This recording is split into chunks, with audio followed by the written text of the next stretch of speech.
Good evening. The Manchester United and England defender Harry Maguire has tonight spoken for the first time about being found guilty of assaulting police and bribery on the Greek island of Mykonos. In an exclusive interview with the BBC, he says he didn't believe the men involved were police and feared for his life. The officers were in plain clothes, and he says he thought he was being kidnapped. He also denies offering money to get himself out of jail. The Manchester United captain says he has nothing to apologise for, but he does regret being in the situation and putting his club and fans through all this.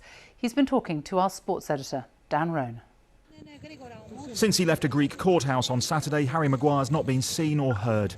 2 days ago, in his absence, he was found guilty of assaulting police and handed a suspended sentence after a night out on Mykonos went wrong.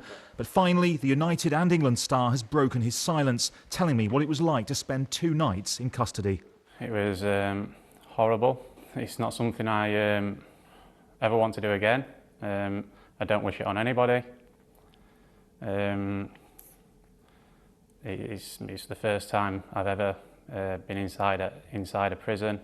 Who do you owe an apology to? I don't feel like I owe an apology to anybody. An apology is something when you've done something wrong. Do I regret? I regret being in the situation. Obviously, the situation has made it difficult. I play for one of the biggest clubs in the world, so I regret putting the fans and the club through this.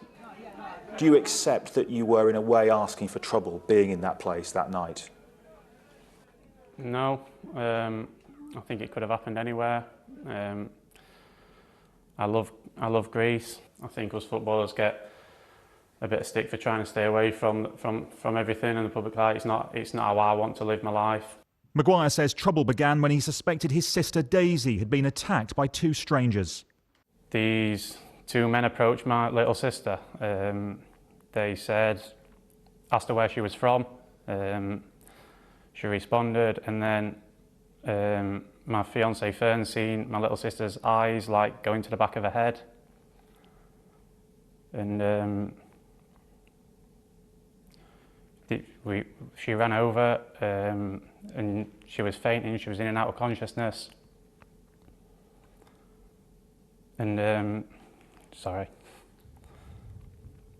Maguire says he and his friends tried to get to hospital but were instead taken to a police station where they claim outside they were attacked by plainclothed officers. My initial thought, I thought we was getting kidnapped. We got down on our knees, we put our hands in the air, and then they just started hitting us.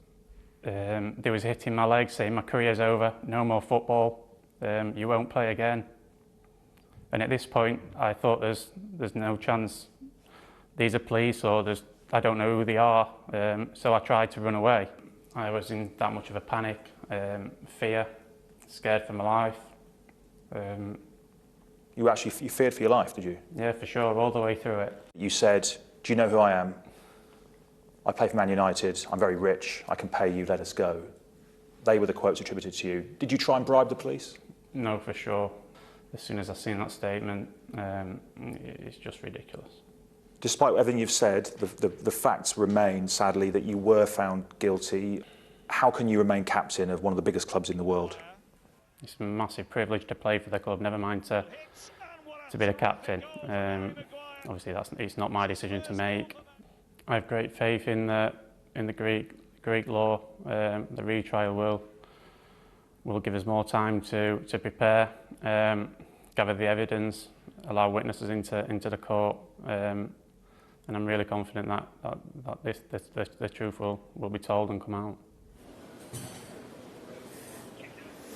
Well, ever since one of the Premier League's most remarkable and dramatic controversies of recent years began just a few days ago, Harry Maguire has been desperately trying to keep a low profile and keep his head down, to the extent, in fact, that he's asked that his location remains confidential. This, after all, of course, is the most expensive English footballer of all time, the most expensive defender that football has ever seen. Now, finally, he's had his say. His version of events has been heard for the first time. It is his version, of course. We have to stress that. A Greek court a couple of days ago, saw it very differently. But he has appealed, he has been granted a retrial, and his legal team claimed that that means that he's now presumed innocent. His conviction has effectively been nullified.